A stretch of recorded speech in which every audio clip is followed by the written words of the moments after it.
Entry ఇచ్చిన తర్వాత నుంచి సీన్స్ కానీ సినిమా అయితే నాకు నిజంగా నచ్చింది.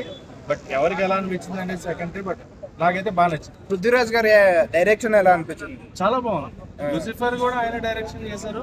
బట్ లూసిఫర్ మనకు థియేటర్లో చూడడానికి కావలేదు, ఓటీటీలో చూసాం. బట్ లూసిఫర్ 2 థియేటర్లో ఎక్స్పీరియన్స్ చేయాల్సిన సినిమా. First half you need to bear.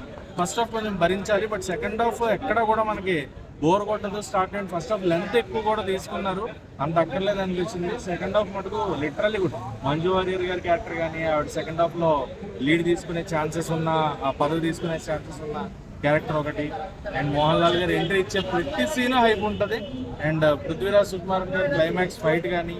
And ఇందులో మనకు మెయిన్ పార్ట్ ఏంటి అంటే అబ్రహాం ఖురేషీ ఎలా లూసిఫర్ గా మారారు అనేది ఒకటి తెలుసుకోవాలి. థర్డ్ పార్ట్ లో అది రివీల్ చేస్తారనుకుంటా.